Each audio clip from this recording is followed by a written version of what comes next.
Historia de la Orden Franciscana Seglar y su regla.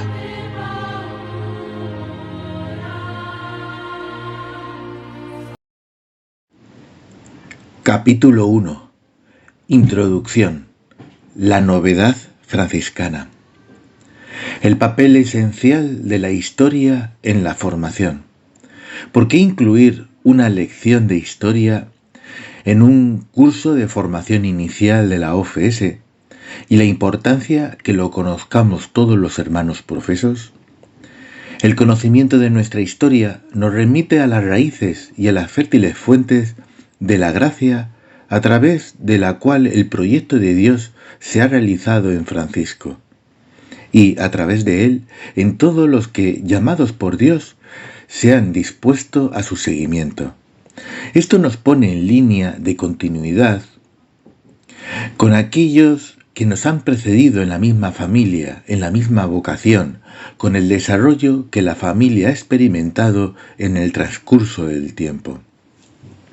Conocer nuestra historia nos permite, por un lado, recorrer a la pureza de la fuente de la que provenimos y, por otro, comprobar si con el paso del tiempo el depósito de vocación, carisma y misión se ha ido modificando o contaminando, desnaturalizando la originaria vocación y misión, mortificando el mismo carisma de Dios. Solamente el conocimiento de nuestra historia nos va a permitir ponernos en continuidad con el proyecto originario de Dios, que continúa en nosotros para no traicionarlo y para no caer en fáciles tentaciones de autosuficiencia y autorreferencialidad. La historia nos enseña los errores del pasado para no repetirlos en el presente. Nos ayuda a conocernos, nos pone cara a cara a las figuras de tantos hermanos y hermanas que nos han precedido, encarnando de la mejor forma posible el ideal y nos ayuda a emular su ejemplo. La historia, que es siempre la puesta en práctica en el contexto exacto de un hecho humano y de gracia, nos enseña también cómo la vocación y la misión se pueden y se deben reinterpretar constantemente en los diferentes periodos histórico-culturales políticos, justamente para no vivir fuera del tiempo y a la vez para permanecer fieles a la vocación original como personas del propio tiempo. La historia es realmente maestra. No puede existir auténtica formación prescindiendo de la historia. Sería una formación abstracta, incluso se podría decir inútil. Esto es cierto tanto para la formación inicial como para la permanente. De hecho, la historia se hace cada día y cada día en nosotros debemos pedir a Dios la sabiduría de interpretar los signos de los tiempos que están siempre relacionados con el proyecto de Dios para nosotros en nuestro hoy, de manera coherente y en continuidad con el proyecto original que Él confió a Francisco y a su familia. Somos conscientes de otras formaciones, de las vocaciones individuales y de las vocaciones paradigmáticas de los fundadores, como la de Francisco, dadas por Dios para la vida de la Iglesia. También somos conscientes del carisma constitutivo que Dios ha entregado a Francisco para la vida de la Iglesia de todos los tiempos y de la continuidad de la misión y del carisma que perduran en la historia gracias a los seguidores de Francisco. Es de este modo como nosotros, como franciscanos seglares, estamos involucrados de manera directa en una historia que está íntimamente entretejida con la de Francisco y que de hecho es la que Dios realiza con los hombres. Hermanos, conocer nuestras raíces significa habilitarse a hacer la historia, la que Dios mismo quiere, con Él y para los hermanos. Comencemos. La novedad franciscana. Francisco de Asís constituye en la vida de la Iglesia y en el mundo una novedad que aún nosotros no hemos considerado y valorado suficientemente. Nosotros debemos ser plenamente conscientes de ella para así interpretar de forma plena nuestro papel de franciscanos y seguidores suyos. Oigamos algunos autores que nos hablan sobre la grandeza de esta novedad. Por ejemplo, no hemos reflexionado nunca suficiente sobre la extraordinaria y providencial novedad introducida por Francisco en la Iglesia y en el mundo, y la falta de comprensión sobre el dinamismo innovador de la novedad franciscana entre los mismos compañeros y seguidores de Francisco. Debería ser para nosotros un aviso perenne. Esta incomprensión, de hecho, se expresa de manera continuada en las numerosas y diversas proliferaciones de carácter puramente institucional, nacidas en el seno del franciscanismo, y que no siempre han seguido fieles a la primitiva espiritualidad y misión eclesial. Andrea Boni, La Novitas Franciscana. Después del cristianismo, el movimiento franciscano es la obra más grande que se recuerda en la historia. Renan. San Francisco le hace dar un paseo inmenso al cristianismo, un paso al que no se le ha dado toda la importancia que merece. Él consiguió introducir al pueblo en la religión. Chateaubriand. San Francisco ha salvado la Iglesia del siglo XIII y su espíritu ha permanecido extraordinariamente vivo desde entonces hasta ahora. Nosotros le necesitamos. Si seremos capaces de quererlo, volverá. Paul Sabatier.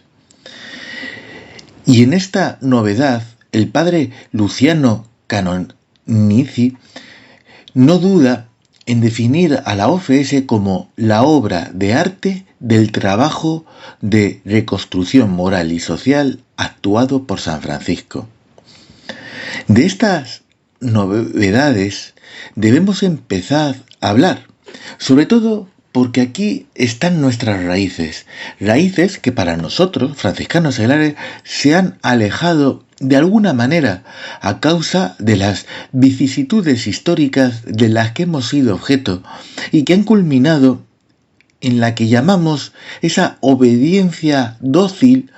Algunos utilizan también el término de obediencialidad, que aunque nos haya mantenido unidos a la familia, ha contribuido a hacernos perder el sentido propio y auténtico de nuestro movimiento en el seno de la familia franciscana y de la Iglesia. Ya me habéis oído muchas veces cómo el Concilio Vaticano II remodeló la teología de la Iglesia llevándola de nuevo a la pureza de sus orígenes y a la vez proyectándola en el tercer milenio. La reflexión conciliar sobre la Iglesia con la afirmación de la llamada universal a la santidad, indistintamente de todos los seguidores de Cristo, ha restablecido la idéntica dignidad de todos los cristianos fundada sobre la ontología de gracia bautismal. Esto ha permitido una reelaboración novedosa de la teología de los laicos, en clave de eclesiología total y de comunión, como sujetos plenamente responsables en el contexto de la misión de la Iglesia, abriendo de nuevo unas perspectivas que son aún en gran parte inexploradas. Estos elementos de eclesiología y praxis ya estaban en la base de la novedad franciscana, justamente, introducida por la inspiración divina, por San Francisco en la Iglesia y en el mundo del siglo XIII. Francisco anticipaba, por así decirlo, los contenidos del Concilio Vaticano II, justamente porque, recurriendo a la pureza evangélica de sus orígenes, restauró y renovó la Iglesia, dando plena ciudadanía a todos los componentes de la familia humana y eclesial, clero, hombres y mujeres, religiosos y laicos, para que fuera asumida la responsabilidad en la difusión del Evangelio de Cristo.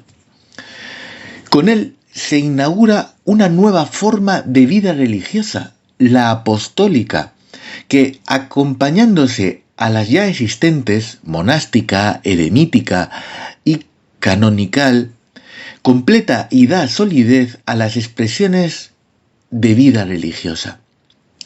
La vida apostólica de San Francisco y de sus primeros compañeros empieza desde su experiencia de conversión, que se expresa en un compromiso personal de transformación interior y en un don de iluminación para los demás. Convertirse y predicar la conversión. Convertirse interiormente, para Francisco, significa reconocer la universal paternidad de Dios sobre toda la creación y reconocer la universal fraternidad del hombre con todas las cosas creadas.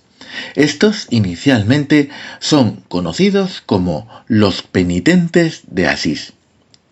Con él, la vida contemplativa monástica femenina, mediante Clara de Asís, encuentra una nueva expresión, la franciscana, marcada por la absoluta pobreza como auténtica imitación del Dios que se da enteramente. Con él, el movimiento penitencial vuelve a encontrar una nueva fuerza y energía y un carisma excepcional, el de San Francisco, para llenar del Evangelio de Cristo cada rincón de la tierra y de las actividades humanas. De esto seguiremos profundizando mucho más. Nace así la trilogía franciscana, perfectamente anticipadora de la teología del Concilio Vaticano II, la familia franciscana. Francisco vuelve atrás para poder ir adelante.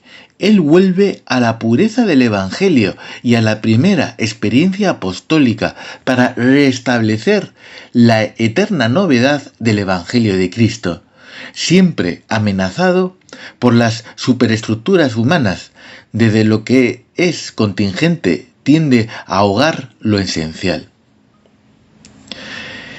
Él devuelve a la profesión religiosa su valor de pacto de alianza nupcial individual, realizado personalmente con Cristo, antes que simple adhesión a estructuras de institución humana. La novedad franciscana renueva y propone en la Iglesia aquella misma forma de vida que Cristo indicó a sus apóstoles, llamándolos a su seguimiento, nombre por nombre. Renace la itinerancia del anuncio y como otro Cristo vuelto en el mundo con sus apóstoles, Francisco pasa por las calles del mundo con sus primeros compañeros. La fraternidad, que sin duda es el valor evangélico esencial para cualquiera que se ponga sinceramente en el seguimiento de Cristo, es asumida por Francisco con carácter de absoluta centralidad fundacional, revestida de los mismos elementos que la caracterizan en la experiencia existencial de Jesús y de sus apóstoles. Son esclarecedoras las palabras del cardenal Roger Echegaray, pronunciadas en ocasión del gran jubileo franciscano en San Juan de Letrán el 9 de abril del año 2000. Educar a la humanidad hacia una vida verdaderamente fraterna fue el sueño loco, el proyecto audaz, el programa obstinado de Francisco y de sus primeros compañeros. Francisco testimonió con su vida cómo la fraternidad evangélica, lejos de ser una utopía, puede ser vivida día tras día. Hombres de diferentes condiciones que viven juntos, libres de toda relación de dominio. El contacto inmediato con el Evangelio, un Evangelio aplicado a la letra y sin glosa, provocó en torno a San Francisco una explosión de fraternidad contagiosa y de gozo vibrante. La fraternidad franciscana apareció como la imagen profética de una humanidad en la que todo el mundo se reconoce plenamente hermano. Con ella el Evangelio volvió a encontrar un soplo mesiánico jubilar y volvió a ser la esperanza del mundo. Nada da tanto la idea de la medida de su horizonte fraterno como el cántico de las criaturas, que ensancha la fraternidad humana hasta una fraternidad cósmica, revelando no solamente un sentimiento ecológico, sino también una real consanguinidad con toda la creación. Pues nunca el carisma franciscano ha sido más actual para ofrecer el Cristo total a un mundo estallado que tiene miedo de una fraternidad solidaria de todos los hombres sin exclusión, a una fraternidad universal, solidaridad universal y no selectiva según los propios intereses o comodidades. Se eligen los amigos, pero no los hermanos y las hermanas, cosa que hace que la fraternidad sea, por su carácter indeleble, cosa bastante compleja. A la estructura descentralizada de la vida religiosa existente, eremitas, monjes, canónigos, gracias a Francisco se asocia la centralizada franciscana, ministro general, ministros provinciales, guardianes, directamente al servicio de la Iglesia Universal, una fraternidad apostólica para el mundo entero, no ligada al territorio y directamente dependiente del sumo pontífice. El anuncio de la palabra es confiado tanto a los clérigos como a los laicos. Empezamos a entender, pues, que esta novedad franciscana es una cosa grandiosa que aún no hemos comprendido en toda su realidad. De todas las órdenes religiosas fundadas después del Concilio Lateranense IV, año 1215, exceptuando alguna pequeña excepción en el mundo monástico, todos dependen de la regla franciscana. El Cristo de San Damián le encarga a Francisco una misión. Francisco, ve y repara mi iglesia que, como ves, está en ruinas, y con el fin de que Francisco pudiera realizar la misión que se le estaba encargando, Cristo obró en él una obra maravillosa, asimilándolo a sí mismo en la vida y en la muerte. Y para que esta obra tuviera continuidad en el tiempo, le inspiró la iniciativa de dar vida a una triple milicia. Las tres órdenes engendradas por Francisco son, de este modo, herederas de la misión y del carisma para realizarla. La razón de ser de Francisco y de su familia espiritual está en esta misión. Afirma así Pablo VI, la visión que Inocencio VI tuvo de Francisco, que sustentaba la Basílica de San Juan de Letrán, es decir, la Iglesia, cuerpo místico de Cristo, es su expresión histórica y central, jerárquica y romana, adivinó la vocación y la misión de la grande familia franciscana. Esto lo dijo Pablo VI en el capítulo general en el año 1967. El capítulo general de los órdenes de los hermanos menores. Para la primera orden apostólica, San Francisco se encontró delante a una experiencia inédita que hay que construir partiendo de cero. Mientras que para la segunda orden monástica y para la tercera orden penitencial se limitó a reanimar lo que ya existía. La orden de los penitentes es tan antigua en la Iglesia como la Iglesia misma, conociendo su respeto por las instituciones eclesiásticas. Podemos afirmar que San Francisco no se había entrometido jamás en la institución penitencial de la Iglesia si los penitentes no hubieran sido atraídos por la fuerza renovadora de la forma de vida religiosa apostólica expresada en términos concretos y convincentes por las enseñanzas y el ejemplo de San Francisco. De este modo, los nuevos penitentes quisieron unir su renovación penitencial al hombre y a la espiritualidad de San Francisco. Del renovado compromiso de estos nuevos penitentes florece en las manos de San Francisco la orden de los penitentes franciscanos. Los penitentes franciscanos asumen, por lo tanto, las características típicas que son la proyección seglar y laica de la experiencia religiosa apostólica de Francisco, del mismo modo que las clarisas son su proyección en el mundo claustral monástico femenino. Por consiguiente, los penitentes franciscanos, y por lo tanto también nosotros franciscanos seglares de hoy, son cristifideles laici, evangélicamente comprometidos en su condición vital, con una respuesta plena a la llamada de seguir a Cristo humilde, pobre y crucificado, como bien dice nuestras constituciones en general. Exactamente como los hermanos de la primera orden y de las hermanas de la segunda orden, cada uno en su condición vital. Los franciscanos seglares, aun sin ser religiosos, en un sentido estricto, se comprometen mediante una verdadera profesión religiosa a testimoniar la novedad salvadora del Evangelio, asociándose al apostolado de los frailes de la primera orden y a la contemplación de las religiosas clarisas.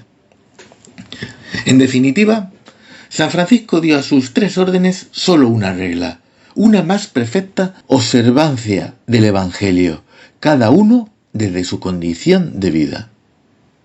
He aquí, en síntesis, la novedad franciscana. Pero vamos a dar un paso hacia atrás. Algunos historiadores han puesto mucho empeño en demostrar que Francisco no fundó ninguna orden secular de la penitencia. Además, aún hay quien intenta reducir la importancia de los mismos seglares en el proceso cofundacional y de definición espiritual y jurídica de su historia. Evidentemente, estas tesis no son verdaderas. Y como ya hemos visto y como seguiremos viendo más adelante, podemos afirmar con certeza que Francisco es el fundador de sus penitentes. Las tres órdenes de la familia franciscana nacen de forma autónoma del mismo fundador y forman parte de un mismo proyecto. Los penitentes seglares fueron protagonistas en la definición de su estatus jurídico y en el desarrollo de su propia historia. Pero antes hay que clarificar algunos puntos fundamentales sobre qué era el estado penitencial y la penitencia en la Iglesia en el tiempo de Francisco y antes de él. No es el objetivo de esta breve lección recorrer las etapas y aún menos los detalles de lo que constituyó el movimiento de la penitencia, pero es importante dar algunas nociones esenciales, y ese será el próximo capítulo. Hasta entonces, paz y bien.